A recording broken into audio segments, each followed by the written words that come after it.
Hi hello friends, ಎಲ್ರಿಗೂ ನಮಸ್ಕಾರ. ನಾನು ನಿಮ್ಮ ಮನೆ ಮಗಳು ಅಶ್ವಿನಿ. ನಿನ್ನೆ ರಾತ್ರಿ ಬಿದ್ದಿದ್ದ ಮಳೆಗೆ ಕಾಲುವೆಗಳು, ಹಳ್ಳುಗಳು, ಕೊಳ್ಳಗಳು ತುಂಬಿ ತುಳುಕ್ತಾ ಇದ್ದಾವೆ. ನೋಡಿ ಫ್ರೆಂಡ್ಸ್, ಕೋಡಿಗಳು ಹೋಗ್ತಾ ಇದ್ದಾವೆ. ನೋಡಿ ಫ್ರೆಂಡ್ಸ್, ಇದು ನಮ್ಮೂರ ಹತ್ರ ಇರೋ ರಾಜ ಕಾಲುವೆ. ಇದು ಬ್ರಿಟಿಷ್ ಅವ್ರು ಕಟ್ಟಿರುವಂತದಂತೆ. ಇದು ಸುಮಾರು 2-3 ಕಿಲೋಮೀಟರ್ ಅದೇ ಇದೆ ಫ್ರೆಂಡ್ಸ್ ಈ ರಾಜ ಕಾಲುವೆ. ನಿನ್ನೆ ರಾತ್ರಿ ಎಲ್ಲ ಬಿದ್ದಿದ್ದ ಮಳೆಗೆ ನಮ್ಮೂರ್ ಕಡೆ ಈ ರಾಜ ಕಾಲುವೆಗಳು, ಹಳ್ಳಗಳು, ಕುಂಟೆಗಳು ಎಲ್ಲ ತುಂಬಿ ಚಿಕ್ಕ ಚಿಕ್ಕ ಕೆರೆಗಳೆಲ್ಲ ನೀರಿಂದ ತುಂಬೋಗಿದೆ ಫ್ರೆಂಡ್ಸ್. ನೋಡಿ, ಇದಾದ್ರೆ ತುಂಬಗಳಲ್ಲಿಂದ ನೀರು ಯಾವ ತರ ಬರ್ತಿದೆ ನೋಡಿ ಫ್ರೆಂಡ್ಸ್. ಪಾಪ ಬ್ರಿಟಿಷ್ ಅವ್ರಿಗೆ ಗೊತ್ತಿತ್ತೇನೋ ರೈತರು ಇಲ್ದಿದ್ರೆ ಏನು ಆಗೋದಿಲ್ಲ ಅಂತ, ಒಂದು ಟೂಟ ಸಿಗೋದಿಲ್ಲ ಅಂತ.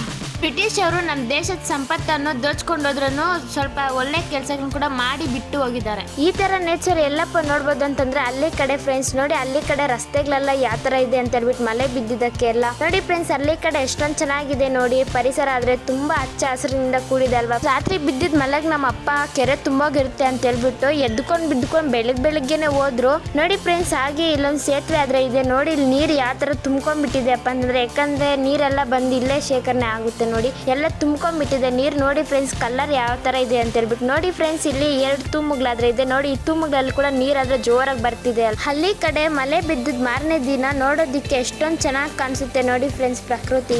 ಫ್ರೆಂಡ್ಸ್, ಇನ್ನೊಂದು ವಿಚಾರ ಏನಪ್ಪಾ ಅಂತಂದ್ರೆ, ಮಳೆ ಬಿದ್ದಿದ್ ಮಾರನೇ ದಿನಾನೇ ಹಳ್ಳಿ ಕಡೆ ರೈತರೆಲ್ಲ ಹೋಗಿ ನದಿಗಳ ಹತ್ರ, ಕೆರೆಗಳ ಹತ್ರ, ಕುಂಟೆಗಳ ಹತ್ರ, ಕಾಲುವೆಗಳ ಹತ್ರ ಹೋಗಿ ನೋಡ್ಕೊಂಡ್ ಬರ್ತಾ ಇರ್ತಾರೆ. ಯಾಕಂತಪ್ಪ ಅಂತಂದ್ರೆ ತುಂಬೋಗಿದೆಯೇನೋ, ನೀರ್ ಬಂದಿದೆಯೇನೋ ಅಂತ ಹೇಳ್ಬಿಟ್ಟು. ನೀರಿಂದಾನೇ ಅಲ್ವಾ ಫ್ರೆಂಡ್ಸ್ ರೈತರಿಗೆ ತುಂಬಾನೇ ಉಪಯೋಗ ನೋಡಿ ಫ್ರೆಂಡ್ಸ್. ಇಲ್ಲೊಂದು ಕಪಿರಾಯ ರಾತ್ರಿ ಎಲ್ಲ ಮಳೆದಲ್ಲಿ ನೆಂದು ಬೆಳಿಗ್ಗೆನೆ ಬಂದು ಕುತ್ಕೊಂಡ್ಬಿಟ್ಟಿದ್ದಾನೆ ಬಿಸಿಲು ಕಾಯೋದಿಕ್ಕೆ. ಮಂಗನಿಂದ ಮನುಷ್ಯರಾಗಿರೋದು ನಾವೆಲ್ಲ, ಹಾಗಾದ್ರೆ ಇವ್ರು ನಮ್ಮ ಪೂರ್ವಿಕರು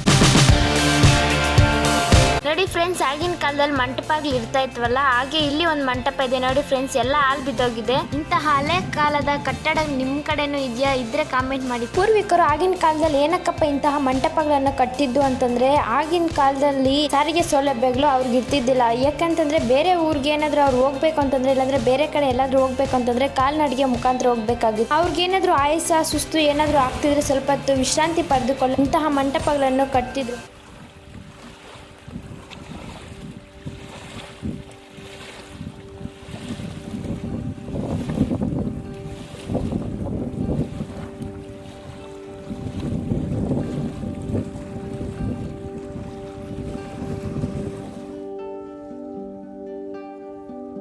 ನೋಡಿ ಫ್ರೆಂಡ್ಸ್, ನಾವೀಗಾದ್ರೆ ಬೆತ್ಮಂಗ್ಲದ ಕೋಡಿ ಹಳ್ಳಿ ಹತ್ರ ಇರುವಂತ ಕೋಡಿ ಹೋಗೋ ಜಾಗದಲ್ಲಾದ್ರೆ ಇದೀವಿ ನೋಡಿ ಫ್ರೆಂಡ್ಸ್. ಇನ್ನೂ 6 ಅಡಿ ನೀರಾದ್ರೆ ಬರ್ಬೇಕು ಕೋಡಿ ಹೋಗೋದಿಕ್ಕೆ. ನೋಡಿ, ಮಳೆ ಬಿದ್ದಿದ್ರಿಂದ ಬಂಡೆಗಳ ಹತ್ರ ಅಲ್ಲಲ್ಲಿ ಸ್ವಲ್ಪ ನೀರಾದ್ರೆ ಇದೆ. ಈ ಒಂದು ಕೆರೆ ಏನಾದ್ರು ಕೋಡಿ ಹೋದ್ರೆ ಎಷ್ಟೊಂದ್ ಜನ ಬರ್ತಾರೆ ಫ್ರೆಂಡ್ಸ್. ಇಲ್ಲಿ ಬಂದು ಕುಣಿದು ಕುಪ್ಪಳಿಸ್ತಾ ಇರ್ತಾರೆ ನೀರಲ್ಲಾದ್ರೆ. ಈಗಾದ್ರೆ ನೋಡಿ ಖಾಲಿಯಾಗಿ ಬಿಕೋ ಅಂತ ಅಂತಿದೆ. ಕೋಲಾರ ಜಿಲ್ಲೆಯ ಪ್ರವಾಸ ತಾಣಗಳಲ್ಲಿ ಬೆತ್ಮಂಗ್ಲದ ಪಾಲಾರ್ ನದಿಯು ಒಂದು. ಪಾಲಾರ್ ನದಿಯ ಮೂಲ ನಂದಿ ಬೆಟ್ಟದ ತಪ್ಪಲಿನಲ್ಲಿ ಹುಟ್ಟಿ 365 ಕೆರೆಗಳು ಕೋಡಿ ಹರಿದು ನಂತರ ಬೇತ್ಮಂಗ್ಲದ ಕೆರೆಗೆ ಬಂದು ಸೇರುತ್ತದೆ ಫ್ರೆಂಡ್ಸ್. ನಮ್ಮಪ್ಪ ಆದ್ರೆ ಬೆಳಿಗ್ಗೆ ಹೋಗಿದ್ರು ಕೆರೆ ಹತ್ರ ನೋಡ್ಕೊಂಡ್ ಬರೋದಿಕ್ಕೆ ನೀರ್ ಎಷ್ಟು ಬಂದಿದೆ ಅಂತ ಹೇಳ್ಬಿಟ್ಟು. ನೋಡಿ ಫ್ರೆಂಡ್ಸ್, ಬ್ಯೂಟಿಫುಲ್ ಆಗಿ ಎಷ್ಟೊಂದು ಚೆನ್ನಾಗಿ ಕಾಣ್ತಿದೆ ಅಲ್ವಾ. ಈಗ ಅಣೆಕಟ್ಟಿನ ಮೇಲೆ ಆದ್ರೆ ಹೋಗೋಣ. ನೋಡಿ, ಅಣೆಕಟ್ಟಿಗೂ ವಯಸ್ಸಾಗೋ ಅಂತಿದೆ. ಈ ಅಣೆಕಟ್ಟಿಗೆ ಸುಮಾರು 120 ವರ್ಷ ವಯಸ್ಸಾಗಿದೆ. ಈಗಲೂ ಕೂಡ ಶಾಸನಗಳಿವೆ ನೋಡಿ. ಇವಾಗ ಕಟ್ಟೆ ಮೇಲೆ ಆದ್ರೆ ಬಂದ್ವಿ. ಎಷ್ಟೊಂದು ಬ್ಯೂಟಿಫುಲ್ ಆಗಿ ಕಾಣಿಸ್ತಾ ಇದೆ ನೇಚರ್. ಎಲ್ರೂ ಒಂದ್ಸಲ ನೋಡ್ಕೊಂಬಿಡಿ ಈ ಒಂದು ಬ್ಯೂಟಿಫುಲ್ ವ್ಯೂನ.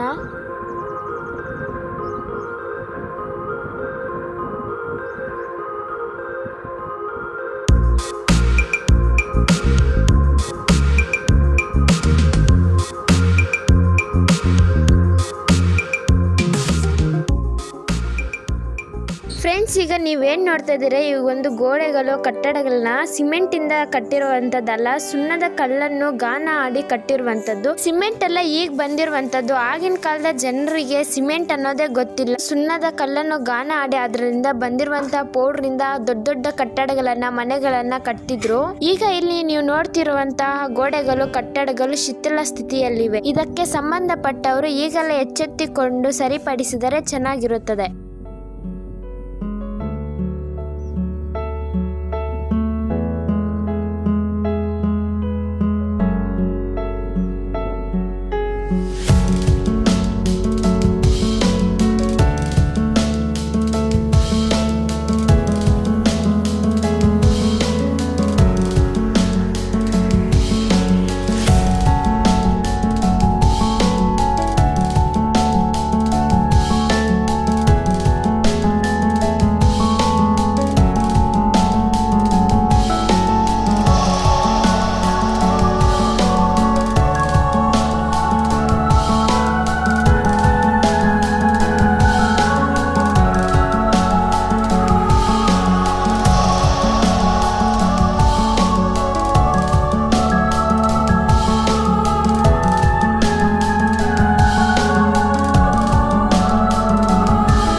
ಫ್ರೆಂಡ್ಸ್, ಈಗ ನೀವು ನೋಡ್ತಿರುವಂತದ್ದು ಸುಣ್ಣದ ಗೂಡು. ಇದು ಎಲ್ಲೂ ಇವಾಗ ನೋಡೋದಿಕ್ಕೆ ಆಗೋದಿಲ್ಲ. ಇದು ನೋಡೋದೇ ಅಪರೂಪ ಅಂತ ಅನ್ಬೋದು. ಈಗ ಈ ವಿಡಿಯೋ ನಿಮ್ಗೆಲ್ರಿಗೂ ಇಷ್ಟ ಆಗಿರುತ್ತೆ ಅಂತ ಅನ್ಕೊಂಡಿದೀನಿ. ಇಷ್ಟ ಆಗಿದ್ರೆ ಲೈಕ್ ಮಾಡಿ, ನಿಮ್ ಫ್ಯಾಮಿಲಿ ಮೆಂಬರ್ಸ್ಗೆಲ್ಲ ಶೇರ್ ಮಾಡಿ. ಹಾಗೆ ನಮ್ಮ ಚಾನಲ್ಗೆ ಹೊಸಬರಾಗಿದ್ರೆ ದಯವಿಟ್ಟು ಸಬ್ಸ್ಕ್ರೈಬ್ ಮಾಡ್ಕೊಳ್ಳಿ ಫ್ರೆಂಡ್ಸ್. By friends.